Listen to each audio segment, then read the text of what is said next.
경제브리핑 불편한 진실이 여러분의 확실한 두통 치료제가 되어드리겠습니다. 경제 뉴스가 연예 뉴스처럼 쉽게 들리는 그날까지. 경제브리핑 불편한 진실. 경제브리핑 불편한 진실 11월 29일 순서 시작하겠습니다. 최근 주변에 보니까요, 겨울을 맞아 해외여행을 가겠다, 어디 다녀오겠다, 이런 분들이 의외로 많더라고요. 아, 그래요? 이유가 뭔가 봤더니만요, 회사에서 그런다는 거죠.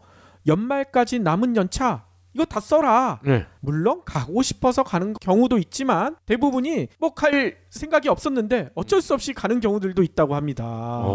아니, 그래도 이런 회사들은 그나마 낫네요. 그러니까요. 보통은 많이 남았으니까 다 써라 해놓고서 부장이 안 가잖아. 그런 경우도 있죠. 아무튼요, 이런 상황을 전한 신문이 있더라고요. 한국일보 오늘자를 보니까요, 이런 사례가 있습니다. 은행원 한 분은요, 최근 부서장으로부터 연말까지 남은 연차 휴가를 전부 소진하라, 이런 지시를 받았대요. 올해 주어진 연차가 13일이었는데 7일이나 남아있다는 거죠. 그래서 이거를 다 소진해야 되는데 이 한 달 동안에 이게 다 소진할 수 있을까 걱정이 생긴다. 왜냐, 현실적으로 불가능하기 때문이다. 일이 많기 때문에. 이런 얘기를 한다는 거죠. 더 불만인 게 있다고 합니다. 왜 이런 지시를 했을까? 이 배경이 탐탁치가 않다는 거예요. 연차 소진을 솔선수범하고 계신 분이 계시죠? 문재인 대통령.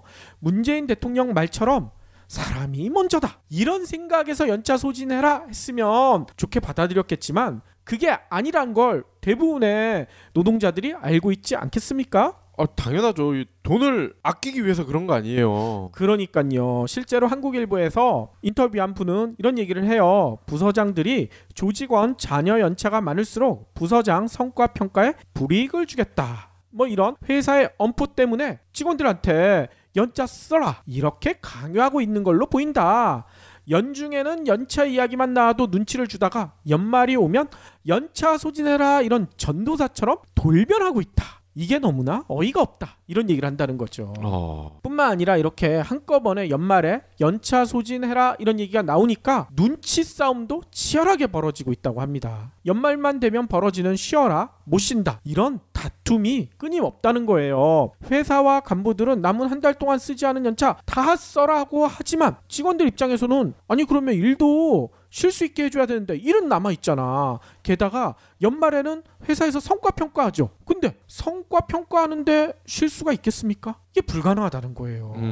현실적으로 불가능한데 쉬라고 너무나 강요한다. 그렇기 때문에 직장 내에서 뭐 눈치 싸움이 치열하다는 얘기인 거죠. 실제로 한 직장인은요, 이 한국일보 인터뷰에서 이런 얘기를 했나 봐요. 연차를 안 간 게 아니라 못 간 것이라 일을 줄여주면 알아서 갈 것인데 일은 절대 줄여주지 않는다, 뭐 이런 얘기를 한다는 거예요. 출판사에서 일하는 한 분은요, 이미 연말까지 작가 미팅이나 원고 마감 같은 어려운 일정 꽉 차 있다. 근데 연차 쓰라고 하면 이거 어떻게 하느냐, 이거 포기하고 할 수는 없지 않느냐, 이런 얘기를 한다고 합니다. 그래서 결국 연차를 쓰겠다고 내놓고선 집에서 일을 하는 상황이 벌어질 수 있다, 이렇게 쓴웃음을 지었다는 거예요. 그러고 보니까 N사에 있는 제 친구가 생각이 나네요. N은 어딜까요? 예, 이 친구는 벌써 임원인데, 예, 아니나 다를까 제가 다음 주쯤에 우리 송년회 한번 하자 그랬더니 그 주가 마침 휴가긴 한데 어디 안 가면 나갈게 라는 답변이 왔어요. 뭐 비슷한 상황인 거죠. 기업들의 잘못된 관행 어떻게 고쳐야 될까요? 문재인 대통령 같은 경우에는 27일 날 하루 휴가를 내고 관제에서 휴식을 취하잖아요. 그리고 연말까지 남은 연차 모두 쓰겠다, 뭐 이렇게 발표를 하셨죠. 네.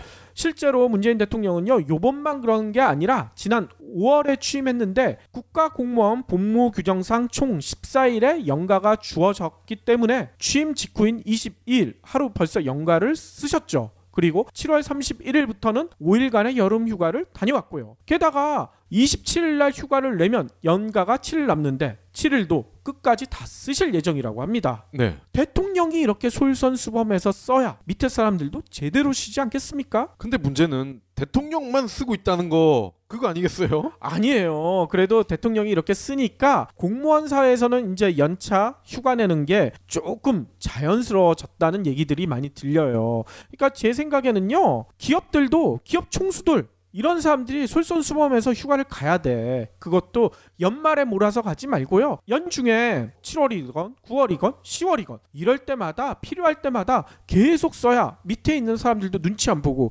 이렇게 휴가를 용기 있게 쓸 수 있지 않겠습니까? 그래요? 아유, 제가 봤던 총수들은 1년 365일이 휴가던데. 아, 그 사람들은 휴가인데 회사에 나온 것처럼 얘기를 하잖아. 회사에 절대 안 나왔다는 얘기 안 하죠. 물론 1년 365일 누워 계신 분도 계시긴 계시죠. 그래도 월급 다 받고요. 네. 노동자들이 용기 있게 휴가를 쓸 수 있도록 저희가 응원의 목소리를 내드려야 되겠죠. 그렇죠. 그래서 또 응원이 필요한 데가 또 있죠. 매일 응원을 하고 있습니다. 공익 제보자가 자존감을 회복하고 스스로의 선택을 후회하지 않도록 하는 방법은 지금 우리의 관심과 실천입니다. 시민의 이름으로 공익제보자와 같은 편에 서 주세요. 시민들이 보내는 응원과 격려는 그들의 삶을 지키는 큰 힘이 됩니다. 공익을 위한 선택이 후회로 남지 않도록 지금 아름다운 재단의 업자다 슈퍼맨 캠페인에 경불진 애청자 여러분들도 함께 참여 부탁드립니다. 늘 하는 얘기지만 저희는 이미 참여했고요. 네. 저희 많은 애청자분들도 참여했을 거고요. 또 혹시 아직까지 못하신 분들은요. 연말이 지나가기 전에 휴가 소진하듯이 이 참여도 꼭 소진해 주십시오.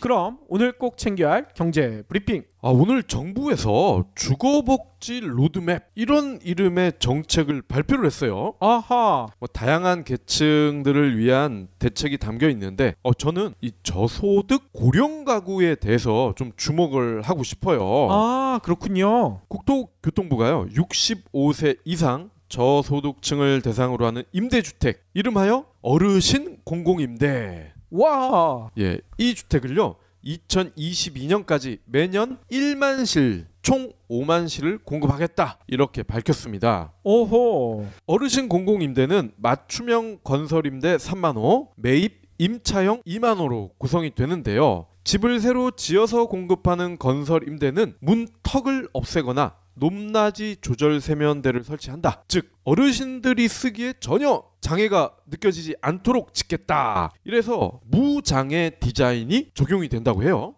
이거 되게 편리하겠군요. 네, 이 가운데 4,000호는 복지 서비스를 함께 제공하는 고령자 복지형으로 나온다고 합니다. 그러면 이런 데에서는 물리치료나 이런 것도 받을 수 있겠군요. 그렇죠. 물리치료를 포함한 복지 서비스 그리고 복지시설과 인접한 곳에 건립이 돼서 어르신들에게 지자체, NGO 등을 통해서도 복지 서비스를 제공하는 방식이라고 합니다. 매입 임차형은 노후주택 등을 매입을 한 다음에 다시 깨끗하게 뜯어 고쳐서 예. 고령자를 위한 일종의 전세. 아하. 예, 요렇게 이해를 하시면 될 것 같아요. 그렇군요. 이 전세 임대는요, 집주인이 8년 이상 장기 계약을 하면 고령자 등을 위한 편의시설 설치 등을 지원을 해준다고 하니까 내 집에 설치 시설이 들어오면 좋겠죠? 그러겠군요. 네. 그리고요, 또 주목해야 할 부분이 은퇴한 고령 가구를 지원하기 위해서 연금형 매입 임대 제도가 도입된다는 점입니다.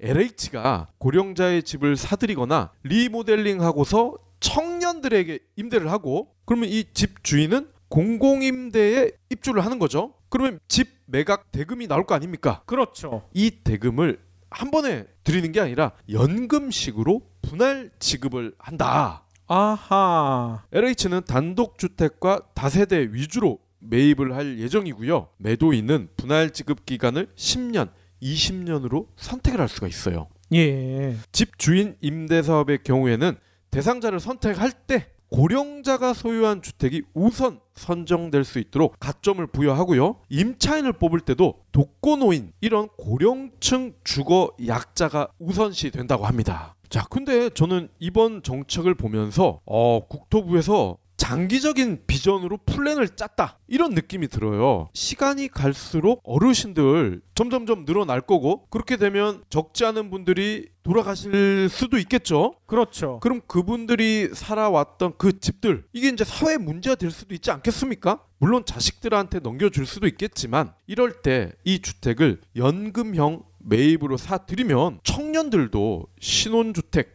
이런 걸로 전세, 월세 형식으로 임대를 할 수가 있다고 말씀을 드렸잖아요. 그러니까 고령층도 좋고 젊은층도 좋고 서로 윈윈할 수 있는 이런 큰 그림에서 나온 것 같다. 아니 부동산 문제도 이런 식으로도 해결될 수가 있겠군요. 예, 이런 방식이 점점 일상화되다 보면 갭 투자는 물론이고 앞으로 아파트 투자, 투기 이런 게 줄어들지 않을까. 그럴 수 있겠네요. 올해 키워드 중에 일코노미란 말이 있었죠. 그렇죠. 이코노미 말고 일코노미. 네. 1인을 위한 이코노미. 이런 이코노미가 점점 확산되고 있어서요. 건강과 미용 산업이 급증하고 있다. 이런 통계 자료가 나왔다고 합니다. 국세청이 29일 공개한 100대 생활업종 통계. 여기 보니까요. 탁구장, 승마 연습장, 롤러스케이트장 이런 스포츠 시설 운영업은요. 9월 기준으로요. 5,123개. 그러니까 2014년에 비해 140.3%나 증가했대요. 와, 이거 추억의 롤러스케이트장 아니에요? 그러니까요. 거기다가 탁구장, 승마 연습장 이런 게 거의 사라졌는 줄 알았는데 갑자기 늘어났다는 거죠. 그 이유가 뭘까? 일코노미 덕분이다. 뭐 이런 해석인 거죠. 하긴 얼마 전에 이 체육 예능이 인기를 끌었었잖아요. 그걸 보니까 연예인들 팀이 탁구 이런 지역 동호회 분들과 시합을 하는 그런 게 굉장히 인기를 끌었거든요. 그러니까요. 뿐만 아니라 이 스포츠 관련 업종은요. 증가율 상위 10개 중 3개를 차지해서 대세를 이루었다고 합니다. 최근 직장인들 사이에 이거 못하면 왕따까지 당한다 이런 얘기까지 나오죠. 스크린 골프. 아하. 우리는 왕따 당하고 있죠. 우리는 칠 줄 모르니까. 둘인데 뭘 왕따를 해. 다른 사람들한테. 2017년만 해도 2,730여 개 이 정도 됐었는데 올해 숫자를 세봤더니만 4,059개 48.7%나 증가했다고 합니다. 뿐만 아니라 헬스클럽도 엄청 늘어나서요. 2014년만 해도 4,596개였는데 올해는 6,496개 41.3%나 늘어났다는 거죠. 그러니까 혼자 사니까 내 몸을 건강하게 나를 위한 투자를 하겠다 그런 거군요. 그렇죠. 이런 스포츠 관련된 분야뿐만 아니라요. 1인들이 가장 관심 있어 하는 피부 관리업 이것도 58.8%. 또 아프면 안 되잖아요. 의료용품 가게 이런 것도 20%나 늘어났다고 합니다. 그래서 100대 업종 전체 평균 증가율이 11.4%인데 나머지 이런 일코노미에 관련된 업종들은 이거의 몇 배 이상 증가했다는 거죠. 뿐만 아니라 트렌드와 사회적 현상에 따라 창업 풍경에도 변화가 크게 일어나고 있다고 하는데요. 최근 여행객들 사이에 이게 엄청난 인기죠. 게스트하우스. 이 게스트하우스에서 하루는 자야죠. 호텔에서 계속 자더라도 첫날이나 마지막 날은 게스트하우스 가시는 분들이 상당히 많다고 합니다. 그래서인가 펜션 게스트하우스는요 2014년에 4,700여 개였는데 올해 봤더니만요 거의 비슷한 숫자가 늘어났어요. 그래서 증가율이 89.1%에 달한다고 합니다. 이야. 그러니까 우리나라에 거의 9,000개 가까이가 된다는 거죠. 이거 혹시 효린의 민박덕 아니에요? 그럴 수도 있어요. 반면에 이렇게 펜션이나 게스트하우스가 늘어나니까 다른 게 줄어들었겠죠. 전통적인 숙박업소인 여관 모텔 올해의 경우 2014년에 비해 4.8%가 줄어들었다고 합니다. 이렇게 되면 야 놀자 그리고 여기 어떠냐? 이런 앱들은 좀 타격이 있었겠는데요? 그럴 수도 있을 것 같아요. 그리고 아까 스크린 골프 요 얘기했잖아요. 이 스크린 골프점이 인기를 끌면서요 상대적으로 실외에서 치는 실외 골프 연습장 이게 많이 줄어들었다고 해요. 2014년에 비해 24.1%가 감소했다고 합니다. 전체 업종 가운데 두 번째로 높은 감소율을 기록했다는 거죠. 그리고 또 의외의 점에서 늘어난 게 있는데 애완용품점 이것도 1인 가구 증가 덕분이라고 해요. 그래서 2014년보다 80.2%가 늘어나서요. 우리나라의 애완용품점이요. 무려 6,700여 개나 된대요. 그리고 애완용품점이 늘어나니까 당연히 이것도 같이 늘어났겠죠. 동물병원 같은 경우에도 13.8%가 같은 기간에 늘어났다고 합니다. 언론사 후배 중에 한 명과 페이스북 친구가 돼 있거든요. 근데 이 친구가 혼자 사는데 개랑 같이 살아요. 근데 사진의 99.9%가 개 사진이에요.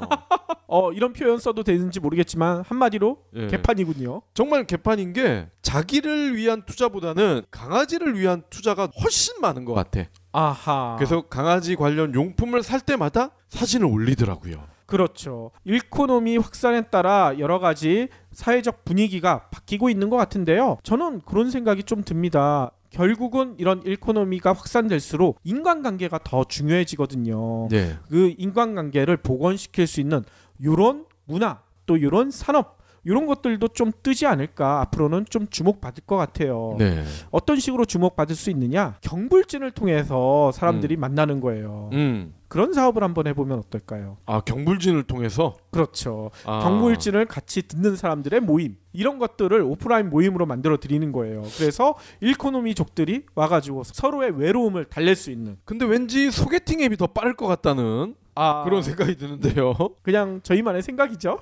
그런데 방금 전에 일코노미 얘기했잖아요. 일코노미족들이 불편해하는 것 중에 하나 예. 뭐가 있는지 아세요? 혼자 살지 않으면 이거 잘 모를 거예요. 네. 쓰레기 봉투. 아하. 쓰레기 봉투가 너무 커가지고 이거 다 채우는데 몇 달 걸린다는 분들도 제가 봤어요. 어허. 그렇기 때문에 이런 불편함을 좀 줄이기 위해서요. 1리터짜리, 2리터짜리 소형 쓰레기 봉투가요. 다음 달부터 전국에 판매될 예정이라고 합니다. 특히 음식물 쓰레기 봉투는 더 급합니다. 그러니까요. 혼자 살다 보니까 이 음식물 쓰레기 다 채우기가 쉽지 않아요. 그렇죠. 그렇다고 이거를 채우려고 놔두면 썩은 내가 진동을 하죠. 냄새가 나죠. 진짜 소형 쓰레기 봉투 나오는 것도 일코노미가 얼마나 확산되고 있는지를 예. 엿볼 수 있는 그런 상황인 것 같아요. 다음 소식입니다. 애청자 여러분들은 혹시 너무 급한 나머지 장애인 전용 주차 구역에다가 차를 세우신 적이 있으세요? 이거 벌금 내거든요. 절대 그러시면 안 되고, 벌금이 무서워서 그러시 말라는 게 아니라 예. 이거는 당연히 장애인을 위해서 비워드려야 되는 거거든요. 예. 그런데 간혹 아파트라든지 뭐 이런 대형 마트 이런 데는 어떻게 보면 개인 소유라고 할 수 있지 않겠습니까? 그렇기 때문에 설마 뭐 이런 데는 좀 돼도 되지 않을까?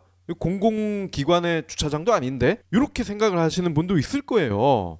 근데 보건복지부가요 최근 지자체 그리고 장애인단체와 함께 장애인 전용 주차구역 불법 주차에 대한 합동점검을 시행하면서 현장에서는요 전에 없던 강력한 단속이 이루어지고 있다는 거예요. 오호. 이번 합동점검에서 장애인 전용 주차구역에 비장애인 차량이 주차하는 행위는 물론이고요. 주차 표지 위 변조, 표지 양도 대여와 같은 부정 사용, 그리고 주차 방해 행위 등도 단속을 하고 있다는 겁니다. 그렇군요. 불법 주차는 10만 원, 주차 표지 부정 사용은 200만 원, 주차 방해 행위는 50만 원의 과태료가 각각 부과되고 있는데 이전까지는 주로 10만 원짜리 불법 주차 단속을 주로 끊었다는 거죠. 그렇죠. 자, 그러면 주차 방해 행위는 뭐고 주차 표지 부정 사용은 뭘까? 요거 궁금하실 거예요. 각각 과태료가 50만 원, 200만 원이니까 엄청난 금액 아닙니까? 그렇죠. 주차 표지 부정 사용의 실제 사례를 제가 들려드릴게요. A씨라는 분이 지난주에 장애인 표지를 사용을 했는데 이게 부정 사용이었대요. 그래서 200만 원을 내야 될 처지에 빠졌다고 합니다. 근데 이분은 실제로 장애인이시고 자기 차에 이 장애인 스티커 있잖아요. 그렇죠. 그걸 붙였는데도 200만 원짜리 과태료가 날아왔다는 거야. 이유가 뭔가요? 왜 그럴까요? 알고 보니까 이분 차가 2대인데 예. 이 스티커는 한 대만 사용을 할 수가 있대요. 근데 나머지 차에다가 이걸 붙이고 장애인 구역에 주차를 하신 거죠. 그렇군요. 그래서 신고가 들어왔다는 겁니다. 그래서 200만 원을 지금 내야 할 위기에 처해 있고요. 자, 그리고 장애인 구역의 주차 방해 행위는 뭐냐? 그러면 설마 우리나라에서 장애인 차량이 차를 대려고 하는데 그걸 누가 차를 대지 못하게 하느냐? 이게 말도 안 된다라고 생각할 수가 있는데 그런 게 아니라 장애인 주차 구역 앞에 차를 세우는 경우 아예 차가 들어가지 못하게? 그렇습니다. 이런 게 주차 방해로 인정이 된다는 거예요. 어허. 그리고 하나가 더 있어요. 장애인 구역 같은 경우는 아무래도 비장애인 구역보다는 박스가 크잖아요. 그렇죠. 이분들이 이제 휠체어도 내려야 되고 그리고 휠체어에 타고 이러려면은 당연히 공간이 넓어야 됩니다.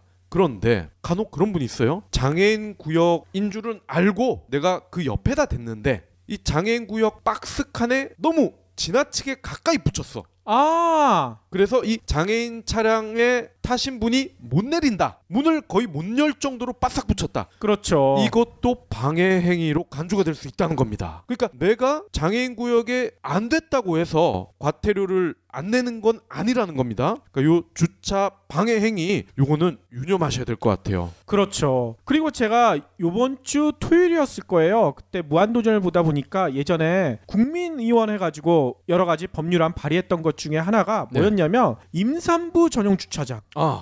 이게 법률안이 발의됐다고 하더라고요. 그래서 앞으로 장애인 전용 주차장뿐만 아니라 임산부들도 임신을 하셨으니까 이게 배가 나왔기 때문에 그렇죠. 이게 열고 내리기가 힘들거든요. 장애인 주차 공간처럼 이렇게 넓은 공간이 필요하다. 이런 이유 때문에 임산부 전용 주차장 만들어준다고 하더라고요.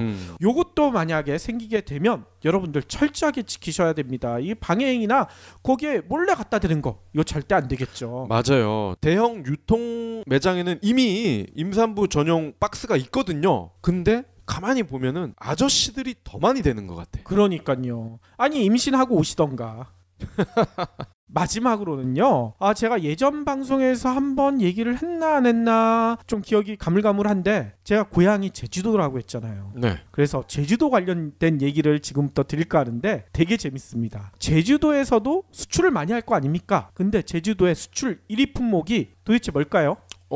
갈치? 아니면 귤? 보통 그럴 걸 생각하시죠. 근데 올해 제주도 수출 1위 품목이요. 놀랍게도 놀라지 마세요. 메모리 반도체라고 합니다. 에이? 제주도 수출 품목 1위가요. 제주에도 삼성전자와 같은 공장이 있어요? 지난해도 보니까요. 3,551만 달러를 반도체로 수출을 했대요. 그래서 전체 품목 중 33%. 제주도 당당 1위라는 거죠.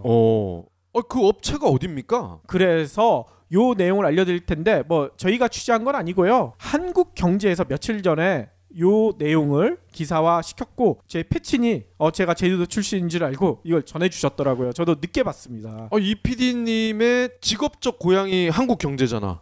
직업적 고향 그렇긴 하죠.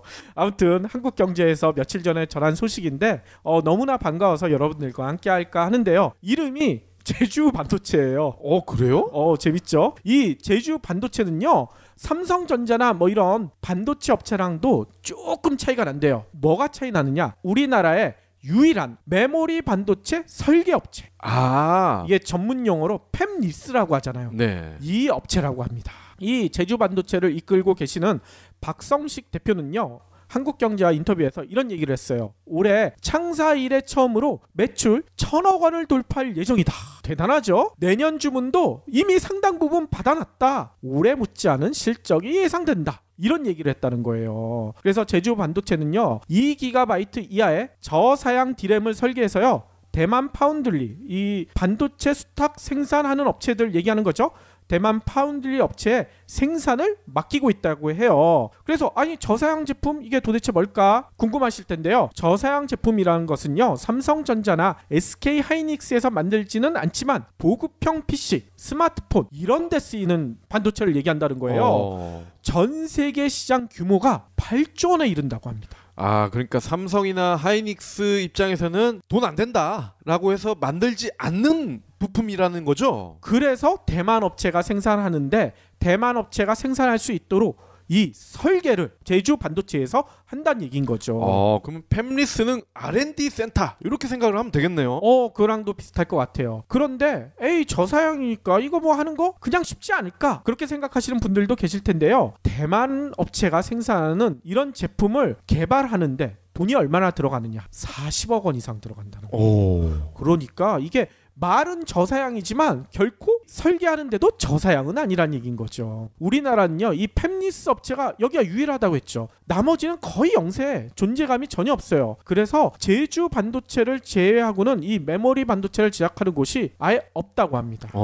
제주 반도체는 처음부터 제주도에서 시작했을까? 그것도 아니래요. 이 박 대표가 업체를 시작한 거는 2000년 서울 잠실에서 창업했대요. 삼성전자에서 반도체 엔지니어와 영업을 담당하다가요. SRAM, DRAM보다 집적도가 낮은 메모리 반도체를 뜻하죠. SRAM을 만드는 팹리스로 독립을 했다는 거죠. 2000년에. 근데 다행히도 이때 PC 시장이 엄청나게 확대되면서 메모리 수요가 늘어났잖아요. 그래서 한 해에 100억 원 안팎, 아주 중박 이상을 치신 거죠. 그래서 2005년에 제주도로 이전했다고 합니다. 왜냐, 수도권 기업이 충남, 천안, 이남으로 이전하면요, 일정 기간 법인세를 면제해주는 조세 제한 특례법, 이게 시행됐잖아요. 그래서 당시 60명이던 직원 전부가 제주도로 옮겨갔다는 거죠. 네.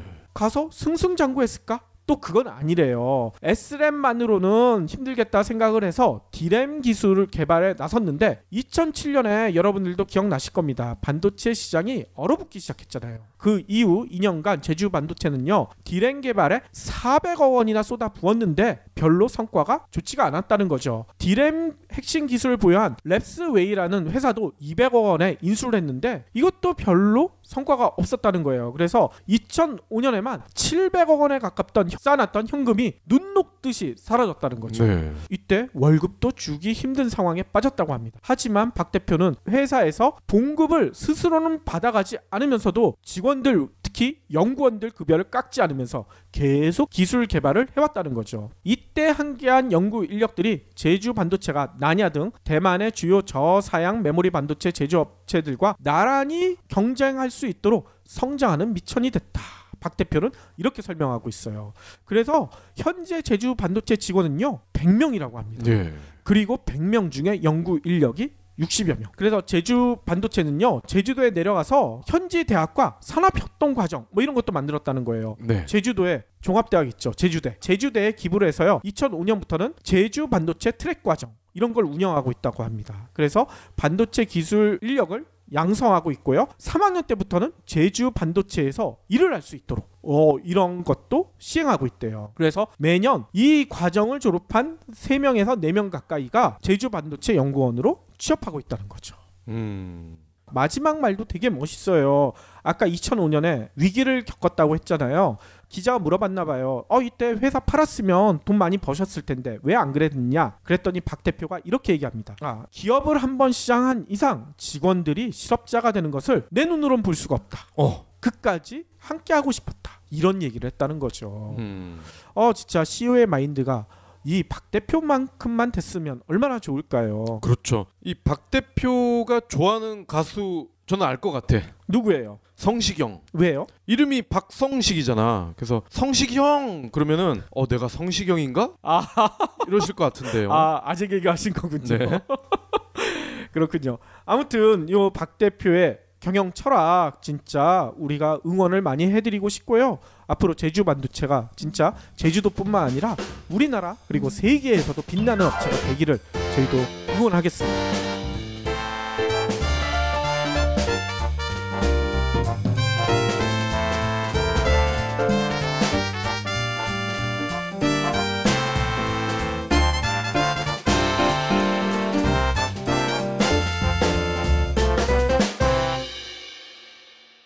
경제브리핑 불편한 진실 완수해 주셔서 감사합니다.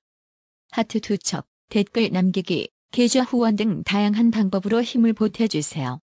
계좌 정보는 경제브리핑 팟빵 공지 코너에 있습니다. 여러분의 응원, 콘텐츠로 보답하겠습니다. 때문에 직원들한테 연차 써라 이렇게 강요하고 있는 걸로 보인다. 연중에는 연차 이야기만 나와도 눈치를 주다가 연말이 오면 연차 소진해라 이런 전도사처럼 돌변하고 있다. 이게 너무나 어이가 없다. 이런 얘기를 한다는 거죠.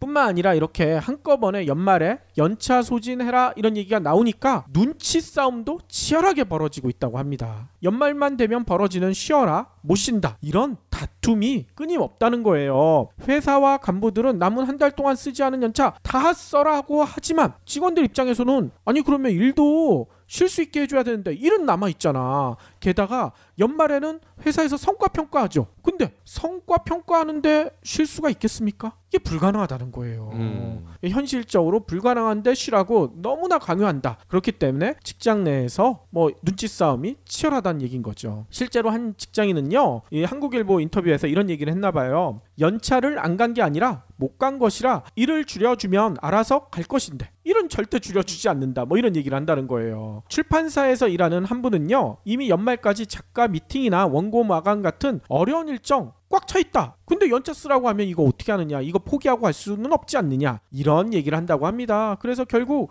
연차를 쓰겠다고 내놓고선 집에서 일을 하는 상황이 벌어질 수 있다. 이렇게 쓴웃음을 지었다는 거예요. 그러고 보니까 N사에 있는 제 친구가 생각이 나네요. N은 어딜까요? 예, 이 친구는 벌써 임원인데, 예. 아니나 다를까 제가 다음 주쯤에 우리 송년회 한번 하자 그랬더니 그 주가 마침 휴가긴 한데 어디 안 가면 나갈게 라는 답변이 왔어요. 뭐 비슷한 상황인 거죠. 기업들의 잘못된 관행 어떻게 고쳐야 될까요? 문재인 대통령 같은 경우에는 27일 날 하루 휴가를 내고 관저에서 휴식을 취하잖아요. 그리고 연말까지 남은 연차 모두 쓰겠다. 뭐 이렇게 발표를 하셨죠. 네. 참여했을 거고요. 또 혹시 아직까지 못하신 분들은요, 연말이 지나가기 전에 휴가 소진하듯이 이 참여도 꼭 소진해 주십시오. 그럼 오늘 꼭 챙겨야 할 경제 브리핑. 오늘 정부에서 주거복지 로드맵 이런 이름의 정책을 발표를 했어요. 아하. 다양한 계층들을 위한 대책이 담겨 있는데 저는 이 저소득 고령 가구에 대해서 좀 주목을 하고 싶어요. 그렇군요. 국토교통부가요, 65세 이상 저소득층을 대상으로 하는 임대주택, 이름하여 어르신 공공임대. 와. 예, 이 주택을요 2022년까지 매년 1만 실, 총 5만 실을 공급하겠다 이렇게 밝혔습니다. 오호. 어르신 공공임대는 맞춤형 건설임대 3만 호, 매입 임차형 2만 호로 구성이 되는데요. 집을 새로 지어서 공급하는 건설임대는 문턱을 없애거나 높낮이 조절 세면대를 설치한다. 즉 어르신들이 쓰기에 전혀 장애가 느껴지지 않도록 짓겠다. 이래서 무장애 디자인이 적용이 된다고 해요. 이거 되게 편리하겠군요. 네, 이 가운데 4,000호는 복지 서비스를 함께 제공하는 고령자 복지형으로 나온다고 합니다. 그러면 이런 데에서는 물리치료나 이런 것도 받을 수 있겠군요. 그렇죠. 물리치료를 포함한 복지 서비스, 그리고 복지시설과 인접한 곳에 건립이 돼서 어르신들에게 지자체, NGO 등을 통해서도 복지 서비스를 제공하는 방식이라고 합니다. 매입 임차형은 노후주택 등을 매입을 한 다음에 다시 깨끗하게 뜯어 고쳐서 고령자를 위한 일종의 전세. 아하. 이렇게 이해를 하시면 될 것 같아요. 그렇군요. 이 전세 임대는요, 집주인이 8년 이상 장기 계약을 하면 고령자 등을 위한 편의시설 설치 등을 지원을 해준다고 하니까 내 집에 설치 시설이 실제로 문재인 대통령은요, 요번만 그런 게 아니라 지난 5월에 취임했는데 국가공무원 복무규정상 총 14일의 연가가 주어졌기 때문에 취임 직후인 22일 하루 벌써 연가를 쓰셨죠. 그리고 7월 31일부터는 5일간의 여름 휴가를 다녀왔고요. 게다가 27일 날 휴가를 내면 연가가 7일 남는데 7일도 끝까지 다 쓰실 예정이라고 합니다. 네. 대통령이 이렇게 솔선수범해서 써야 밑에 사람들도 제대로 쉬지 않겠습니까? 근데 문제는 대통령만 쓰고 있다는 거 그거 아니겠어요? 아니에요. 그래도 대통령이 이렇게 쓰니까 공무원 사회에서는 이제 연차 휴가 내는 게 조금 자연스러워졌다는 얘기들이 많이 들려요. 그러니까 제 생각에는요, 기업들도 기업 총수들 이런 사람들이 솔선수범해서 휴가를 가야 돼. 그것도 연말에 몰아서 가지 말고요. 연중에 7월이건 9월이건 10월이건 이럴 때마다 필요할 때마다 계속 써야 밑에 있는 사람들도 눈치 안 보고 이렇게 휴가를 용기 있게 쓸 수 있지 않겠습니까? 그래요? 제가 봤던 총수들은 1년 365일이 휴가던데. 그 사람들은 휴가인데 회사에 나온 것처럼 얘기를 하잖아. 회사에 절대 안 나왔다는 얘기 안 하죠. 물론 1년 365일 누워 계신 분도 계시긴 계시죠. 그래도 월급 다 받고요. 네. 노동자들이 용기 있게 휴가를 쓸 수 있도록 저희가 응원의 목소리를 내드려야 되겠죠. 그렇죠. 그래서 또 응원이 필요한 데가 또 있죠. 매일 응원을 하고 있습니다. 공익 제보자가 자존감을 회복하고 스스로의 선택을 후회하지 않도록 하는 방법은 지금 우리의 관심과 실천입니다. 시민의 이름으로 공익제보자와 같은 편에 서 주세요. 시민들이 보내는 응원과 격려는 그들의 삶을 지키는 큰 힘이 됩니다. 공익을 위한 선택이 후회로 남지 않도록 지금 아름다운 재단의 업자다 슈퍼맨 캠페인에 경불진 애청자 여러분들도 함께 참여 부탁드립니다. 늘 하는 얘기지만 저희는 이미 참여했고요. 네. 저희 많은 애청자분들도 경제브리핑 불편한 진실이 여러분의 확실한 두통 치료제가 되어드리겠습니다. 경제 뉴스가 연예 뉴스처럼 쉽게 들리는 그날까지 경제브리핑 불편한 진실. 경제브리핑 불편한 진실 11월 29일 순서 시작하겠습니다. 최근 주변에 보니까요, 겨울을 맞아 해외여행을 가겠다, 어디 다녀오겠다, 이런 분들이 의외로 많더라고요. 아, 그래요? 이유가 뭔가 봤더니만요, 회사에서 그런다는 거죠. 연말까지 남은 연차 이거 다 써라. 네. 물론 가고 싶어서 가는 경우도 있지만 대부분이 뭐 갈 생각이 없었는데 어쩔 수 없이 가는 경우들도 있다고 합니다.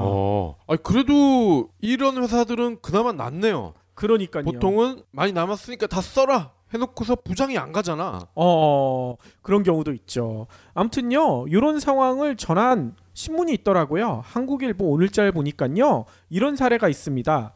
은행원 한 분은요, 최근 부서장으로부터 연말까지 남은 연차 휴가를 전부 소진하라, 이런 지시를 받았대요. 올해 주어진 연차가 13일이었는데 7일이나 남아있다는 거죠. 그래서 이거를 다 소진해야 되는데 이 한 달 동안에 이게 다 소진할 수 있을까 걱정이 생긴다. 왜냐, 현실적으로 불가능하기 때문이다. 일이 많기 때문에. 이런 얘기를 한다는 거죠. 더 불만인 게 있다고 합니다. 왜 이런 지시를 했을까? 이 배경이 탐탁치가 않다는 거예요. 연차 소진을 솔선수범하고 계신 분이 계시죠? 문재인 대통령. 문재인 대통령 말처럼 사람이 먼저다, 이런 생각에서 연차 소진해라 했으면 좋게 받아들였겠지만 그게 아니란 걸 대부분의 노동자들이 알고 있지 않겠습니까? 당연하죠. 이 돈을 아끼기 위해서 그런 거 아니에요. 그러니까요. 실제로 한국일보에서 인터뷰한 분은 이런 얘기를 해요. 부서장들이 조직원 자녀 연차가 많을수록 부서장 성과 평가에 불이익을 주겠다, 뭐 이런 회사에 엄포 들어오면 좋겠죠? 그러겠군요. 네. 그리고요, 또 주목해야 할 부분이 은퇴한 고령 가구를 지원하기 위해서 연금형 매입 임대 제도가 도입된다는 점입니다.